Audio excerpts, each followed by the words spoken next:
Forward to the crowd. Hey there, this is Christina Simmons from Say Yes to Holiness, and so glad that you could join me today. Even more so because I have a great friend with me, Roberta Bryer King. She just came out with a new book, or it's in the process of coming out. She'll be able to tell us details, and it's called "Embracing Your Wicked Good, God Awful Life." And Roberta, I'll kind of turn it over to you as you introduce yourself. Where did you come up with that title? Actually, this is a fake hardback of this book. It's coming out.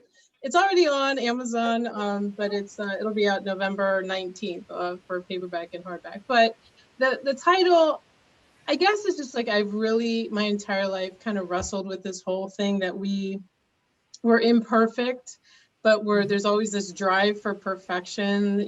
When you've grown up. I mean, I'm kind of a cradle Catholic, and it's just kind of like there's this drive for perfection, but it's just like through our imperfection, the kind of the wickedness, the wicked goodness, like God can actually take all of that imperfection and do something spectacular with it. And so that's kind of where the God awful, like more like AWEFULL, the God awful part of it comes in. So I think he can do wonders with all of his imperfect people. Amen. Praise God for it, because otherwise, I know I wouldn't have a chance at all. Neither would I. but you're exactly. So your subtitle, frames it where it's rejoicing in your imperfection, letting God. Oops, I lost you for a second. I just was captivated by that idea of the dance, and if our internet connection gets unstable, I might go and just stop my video, just as an FYI, Okay. to be able to keep us going. Okay. But anyway, where did that come from for you? How has God been your dancing partner? Well, it was just really interesting to me because I got to the point where I'm like, you know what? I'm imperfect. There's being in a state of imperfection is actually not all bad, in the sense that it drives you towards God. Like the only perfect thing and the only perfect love and the only perfect forgiveness is going to come from God. And it's like, as an imperfect human, like we're always going to be driven towards that for our healing, because yes, other people in the world can help us out and stuff, but the ultimate healing is always going to come from God. And knowing that as I look through my life, the stumbles that I've had have always somehow been redeemed, in the sense that I've been able to help other people that have had, similar issues in their life, or it's taught me just an awesome lesson on my own, or it stripped me of a lot of my ego. Like all of us need to be stripped of our egos. And it makes me even more reliant on my creator. And so there's a lot to rejoice in that. But it's like, as I mentioned in the book, a lot of this goes to, in order to be able to be in that position to feel even remotely positive about some of our missteps, is like we have to have that relationship with God that is like vulnerable and honest and truly 100% believe. I mentioned this a lot of times in the book, like you kind of have to be all in, 100% that you believe that God loves you unconditionally and forgives you all the time, and he's wildly in love with you. And it's like, you've got to get to that place. And unfortunately, I fear that a lot of Christians were probably like me for a long time, that you hear that, you kind of say that because you're supposed to say it, but you don't really feel it. And it's like, until you kind of feel it, you can kind of break free and live a life a lot more peace. So. Yeah. You speak about that imperfection and being all in, and one person that you keep coming back to over and over again is Peter. Yeah. And his example and his imperfections. And I myself have always loved Peter for a lot of different reasons. but I read a book once which was entitled Walking on Water. Hmm. And in this, it highlighted the fact that Peter, when he had his eyes on Christ, Hmm. walked on water. And what that did for me is that it gave me such great hope of where if I can draw close to God, be in union with Him, I can be like Jesus and I can walk on water. Even Hmm. being a completely human person with all the imperfections Yeah, that Peter, yeah, yeah. but it just seemed to me that you really identified with Peter.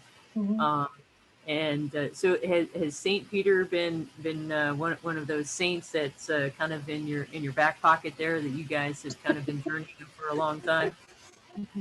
It's funny because it's that's a really interesting question, Christina, because I think I think the reason I like Peter, and it's funny because it just kind of came to me because I think a lot of times in my life, because either I didn't feel like, I felt like my imperfections were, like too much for God to handle, or like I can't go in the world and proclaim God's love because I'm an imperfect person. And what if they find out about what I think or what I've done or whatever? And so I end up like squashing, your life a little bit, and you like withdraw.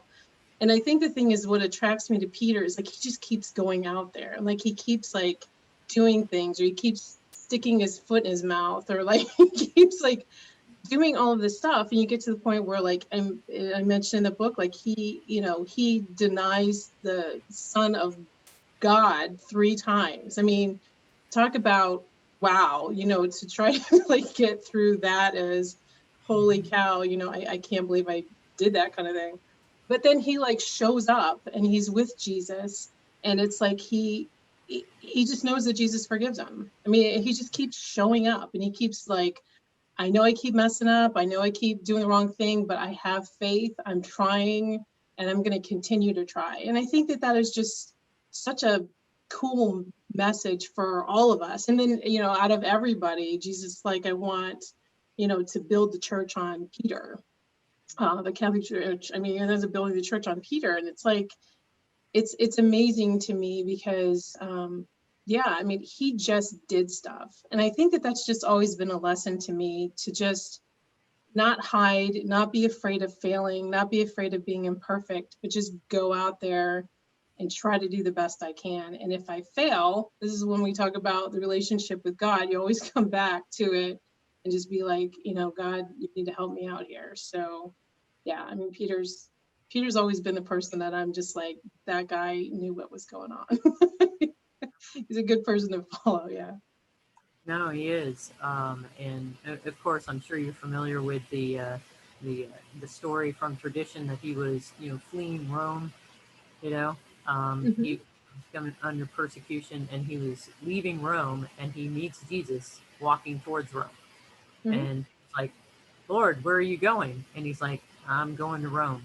And Peter's like, okay, I guess I am too. And then that led to his crucifixion.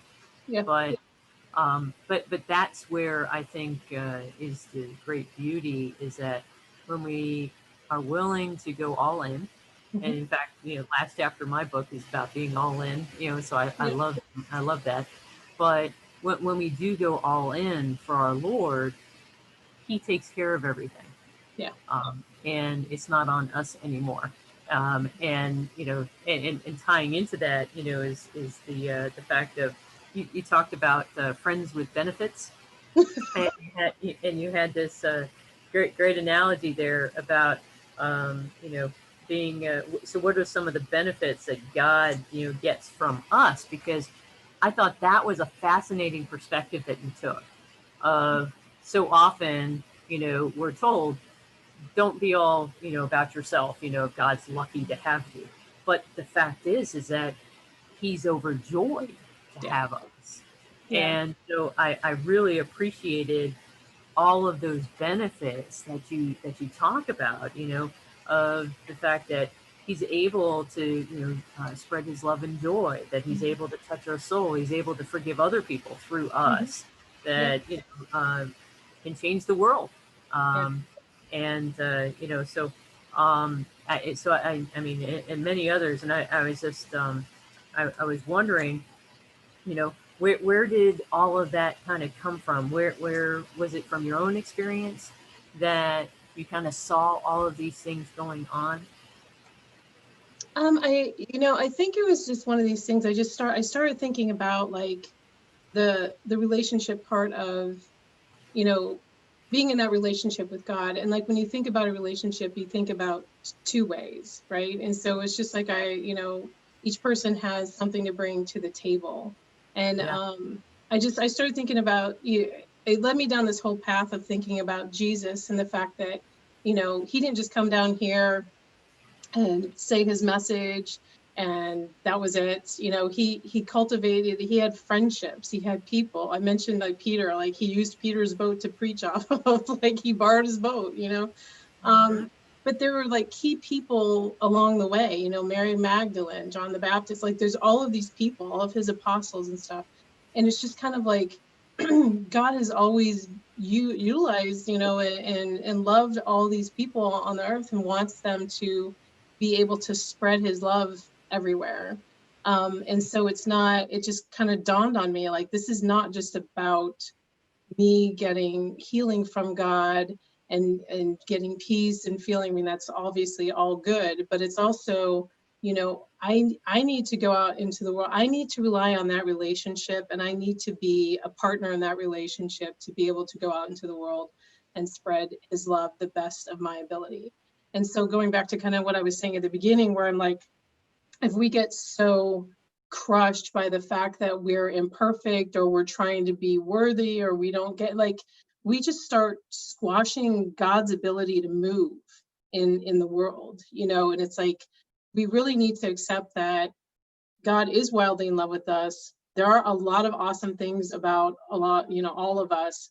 Yes, we do have failings and imperfections and all of these things that we have to deal with, but it's like going to God and having a vulnerable relationship with God and having him heal all of that and utilize all that and redeem all that.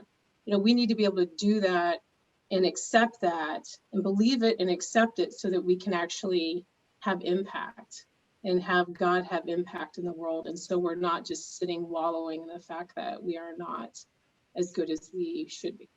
So I don't know if that makes sense. Oh, it makes a lot of sense.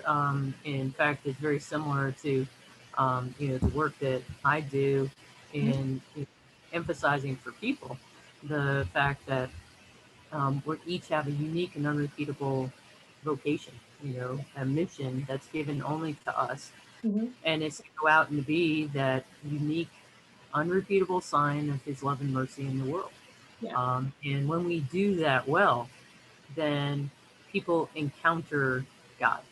Yeah. And it goes back to that, to that great quote that is often attributed to Saint Francis of Assisi.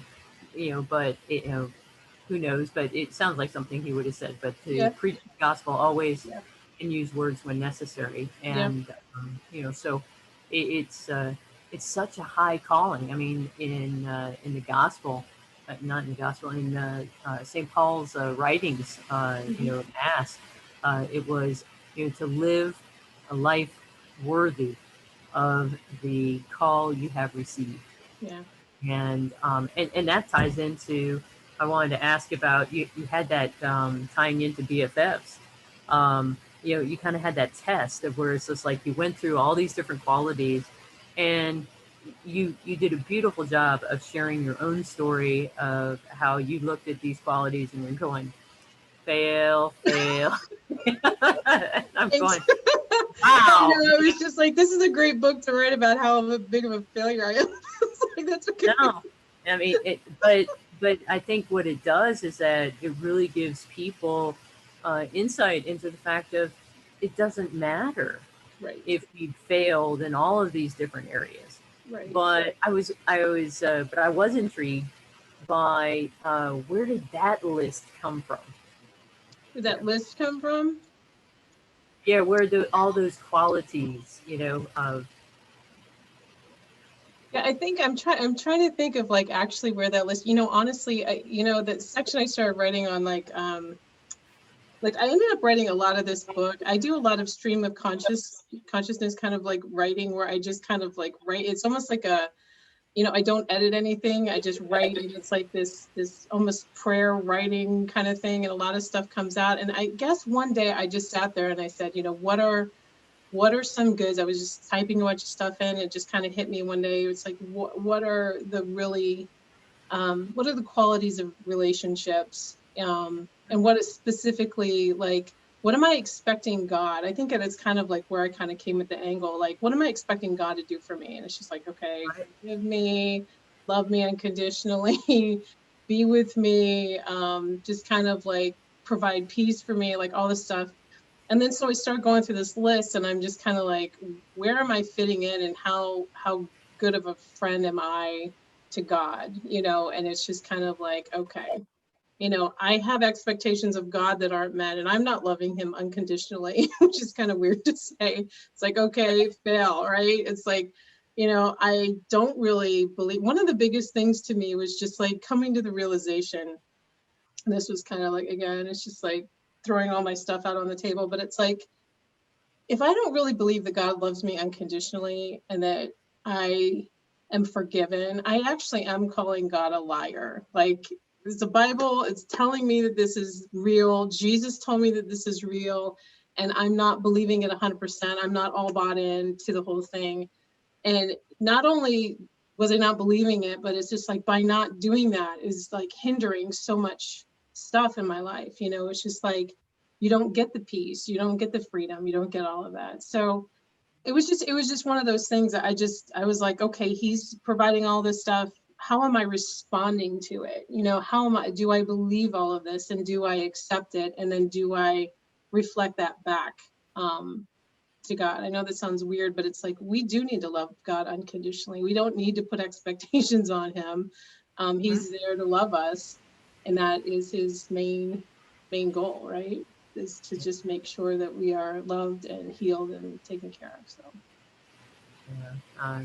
I mean, so your list, just going back to it for a second, I looked and I was reading and I looked at it and I'm like, this is what we desire in all of our relationships.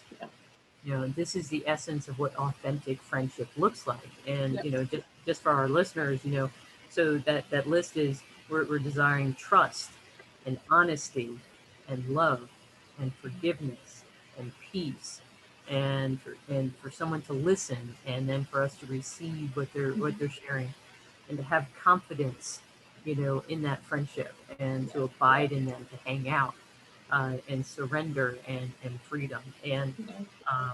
I was going to ask whether or not I could kind of steal this for a little seminar I do about authentic friendships and what does that look like. Um, Go ahead. It's fine with me.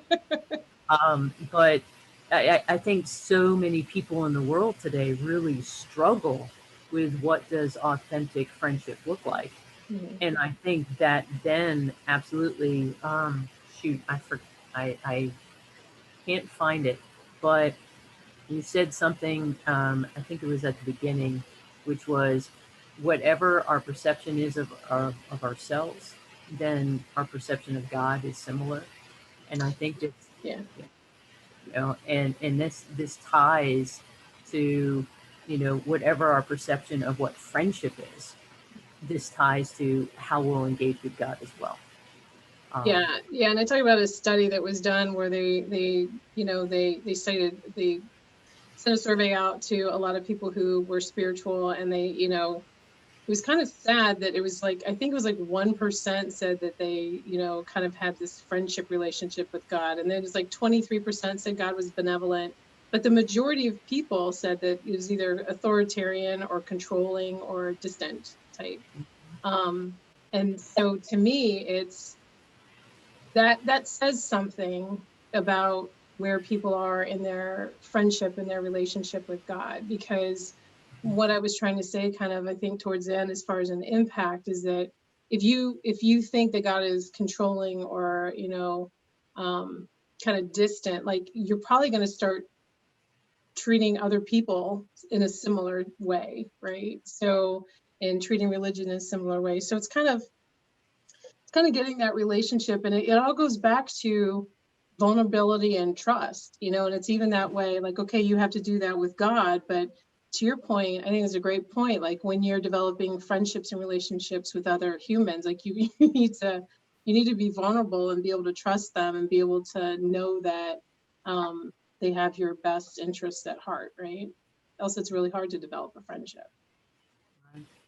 No, absolutely. And I think that's a part of where, um, when we are, discerning something, for example, Mhm. uh, God speaks through other people, Oh yeah. and as well as, in our prayer time with Him, and practical circumstances. And so often we will trust the advice, or we'll go to someone who doesn't love us, Yeah. who doesn't have our good, Mhm. love is to will the good of the other, Right. who they don't have our good first and foremost. Mhm. So, they have like an agenda. Yep. But, and that again taints where it is that we will go and what we will do. And so really being able to identify where is that authentic love, where is that authentic friendship in my life, and turning to that and being able to cultivate that. And I think your book does a beautiful job of helping people be able to begin to heal that kind of disordered understanding of who God is, and also of how you can begin to enter into that intimate relationship with Him. Yeah. It's like you can't, I mean, you can't be afraid. Again, if you believe the 100% unconditional love and forgiveness, like you can go to God with anything. Like you just, there's no shame anymore. There's no guilt. And it was like one of the most freeing things for me, because then it's like I'm not trying to like I talk a lot about this, about us trying to fix ourselves. It's almost like we were trying to fix ourselves, redeem ourselves, and then we kind of get graded by God or something, as opposed to the fact that we're the ones that get ourselves in whatever messes that we get ourselves into. The people Yeah, and it's hard for us to get out, and the person that helps us get out is God, is is where we go to heal and get out of and be able to change. And so it's just, to me, that was the freeing part, in the sense that like I can go to God with anything. Like if I'm struggling with something, or I'm tempted with something or whatever, like I go to Him, as opposed to, okay, I need to get rid of this or fix this or stop this or whatever.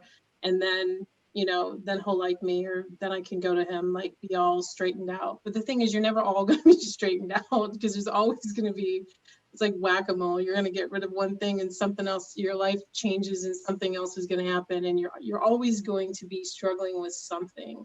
Um, I thought that was like one of the more beautiful things I've read about like a lot of the saints. Like the closer you end up getting to God, the more imperfections you see, because you're more aware. Because if you spend a lot of time, with God, or in silence and listening to God, and just kind of like hearing that inner voice that you have, you're going to start to understand that, you become aware of like probably a little bit more of the things that you need to work on that you weren't even seeing before.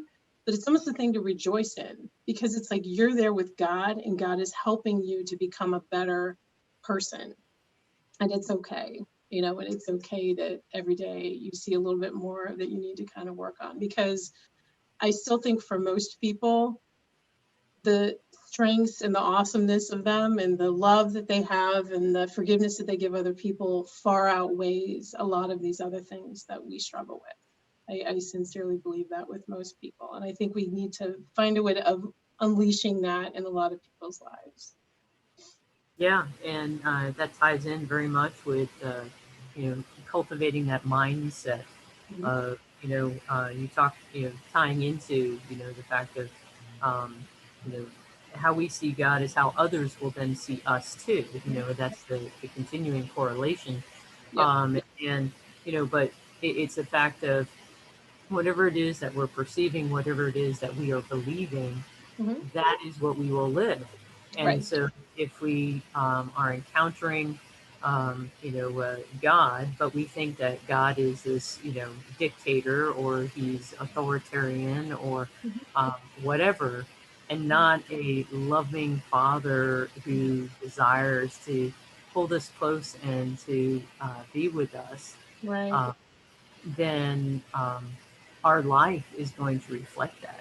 Yeah. Uh, and it breaks my heart. So, kind of going back to your statistic, um, one of the statistics that drives me. So, Sherry Waddell in her Forming Intentional Disciples book, which was back in 2011, Mhm. and it kind of, sent waves throughout the church just because people were not, really focused upon, they kind of knew it, but they weren't able to name the fact that people are sitting in the pews, but they weren't living the faith.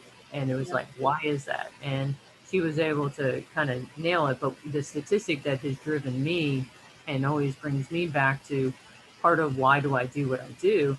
And it was, they did a survey, and this is those who are going to Mass. Okay. So this is already a small group. You're Mhm. already less than a third of all Catholics. Right. Um, and of those who are coming to Mass, 47% do not believe that the God that we are there to worship desires a relationship with them.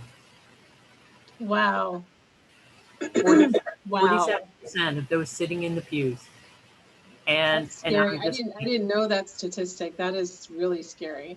And that's interesting because like when I was writing a lot of this, I don't know, I felt like called to write this in a lot of ways. And it's really interesting to me, like you say something like that, because it's like at the beginning of this, I'm like, am I the only person that is thinking some of this or thinking that there's a lot of people that are struggling with this or whatever? But like you're saying, like there's a lot of people that are struggling with this. 40, wow. That's huge. absolutely. And That's yeah, huge. that's why, I mean, I love your book, and it's a beautiful one because even for someone like myself, I mean, I talk to people all the time in Say Yes to Holiness, movement, about the fact of your why has got to be big enough to drive you to be able to pursue what it is that we're called to be. Right. We're called to holiness, we're called to be saints. Hmm. But, it's not just about the call, but what's my why? My Right. why is love and desire to be with God and to be in union with Him. Yeah. And it's when we're in union with Him that then we are transformed. Right. Um, so that's why, do whatever it takes to be able to do that. But it all comes back to the mindset of our identity of whose are we and how do we stay rooted in that. Right. And, you know, step one of my 4 steps is daily prayer and meditation. And your Yep. book is a beautiful job of helping people really identify, is my identity about God and who He is in my life, is it correct? And then, okay, how am I responding to that? And then how can I grow closer to Him? Mm. And so I can't recommend it, highly enough, Oh, for that's people. nice. So sweet. Yeah, it's Uh, interesting because I really like that because, like I said, I was kind of, I mean, I read your book before, I was thumbing through it again, but it's just like, it's so important that whose am I, you know, that identity piece of it. And knowing again that whose am I? I'm God's, and understanding that He loves me no matter what. He's wildly in love with as yes, weird as yeah, that sounds. And I think a lot of people have a hard time saying something like that, but it's true, you know? yeah, because it's almost unimaginable. I Yeah, mean, it's almost unbelievable. yeah, Um, but so is the good news. yeah, yeah, absolutely. Absolutely. It's all kind of unbelievable. And it's interesting to me because if you, again, you take a step back and you're like, the creator of the entire universe wants to have a relationship with me. Like, think about that for like 2 seconds. I mean, it's amazing. I mean, that to me is amazing. I mean, that is super cool. Like, that is Huh. great news. You know what I mean? I'm forgiven. He loves me unconditionally and he wants to be with me every day. Like, it doesn't get better than that. No, it doesn't. And and that is the good news. Yes.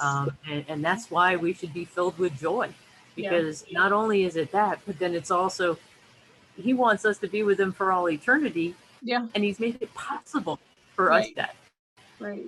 And like, Um, we you know, have and to say something else, what I'm saying too, is that And we gotta, I think we need to stop thinking about it being as like, okay, that's going to start when I die, right? So it's like our eternity with him is already like right now. Like I feel as though like, okay, when I die, this is just a continuation of my relationship with him. This isn't like it's a whole new thing and we start all over, and obviously it's going to be different, but it's at the same time it's like we really need to start thinking about the fact that it's now, that relationship piece to this starts now. And that's why it's so important to not be so focused on, I mean, obviously morality is important, but it's just like this whole thing of like your whole Christianity is not just, am I ethical or not? Because I bring up like anybody can be ethical, right? You could have an agnostic or an atheist be a very ethical human being. I mean, the good news part of this is that we get to enter into a relationship with God, and he wants us and he loves us so much. And it's like, we need to enter into that now. We need to take the time for that now. So like in your book, when you talk about, your step one as far as different types of prayer and things like that, I mean, that is one of the biggest things. Did you ever do the Ignatian exercises? Several times. Okay. Yes. I love those. So I ended up doing these in Maine, and I'll never forget, because at the beginning of this prayer guide that I was working with, he told me, he's like, you're going to change in spite of yourself. Mm-hmm. And I'm like, it's like the time, it's like, that's weird. I don't understand how that, because like I think especially like in America, we're all about like we need to do things ourselves, we're self-sufficient. So I'm always like, if I'm doing something wrong, I got to get myself out of this, whatever. So it was really strange, because when I started taking the time to sit and be quiet and listen and pray, and then just kind of be silent and like be able to get rid of all of this noise and crazy and hear myself think and give God some space to like talk to me so I could listen. You could feel kind of things that kind of would just kind of pop up, and I could start thinking about them. But it was weird, because over time, and my kids kind of noticed this, you're becoming you're becoming more patient. It's like Mm-hmm. my kids were starting to notice this. And it wasn't like I woke up in the morning and be like, I need to be a more patient person today, I'm going to make it happen. You know what I mean? Because that's what I think I thought it used to be. And when I started just kind of like just giving that time and just giving that quietness and that space in order for me to just kind of almost recenter, it was weird, because without thinking of it and in spite of myself, I was actually changing, and my kids were noticing. Like, people were noticing. It's like, you're changing. And that was just amazing to me, because again, it wasn't this brute force. I had to fix it. Come heck or high water. I guess I should say. I was going to fix this, and I was going to be more patient or whatever, but it just happened. It's just amazing to me how people noticed that. And I didn't do anything besides show up. And I think that that's a big thing, is like, we actually have to show up, right? And make that time. Yeah, absolutely. And actually, you give some beautiful things that people can do right now. And I would say that, showing up is probably number one. Mhm. Um, just show up, and God is God. Yeah. And he'll take care of the rest if we Yeah. can show up. Well, I can't believe that our time is already at an end. It's been such a wonderful conversation. I've so enjoyed our time together, That's Roberta. fun. And so I'll let you do the PSA here at the end for your book. You can go ahead and hold it up, and repeat the title and where they can get it when and Embracing your wicked good, God awful life, rejoicing in your imperfection, letting God heal you, and making your stumbles part of the dance. And right now you can get that on Amazon on Kindle version, and the hardcover and the paperback will come out November 19th. that's awesome. Thanks, Well, thank you Christina. so This much has for your been so time. much fun. We'll have to do this again. This is fun. I like talking to you. Exactly. That's what I was trying to tell you. So it's been a great joy again, and I'm really excited for your book to come out, in paperback and hardback, and especially for my audience to know about you and the work that you've done. And I can definitely guarantee that no one will be disappointed by picking it up and reading it if they want to become a BFF of God. So, Thanks. so everyone, thanks for your time and joining us on the Say Yes to Holiness podcast. This is Christina Simmons, and continue to do whatever it takes so that you can tell the master of death, not today. Go to www.sayyestoholiness.com for more information about what's going on in the movement, and look forward to talking with all of you again soon. God bless. All right. Bye. Thank you.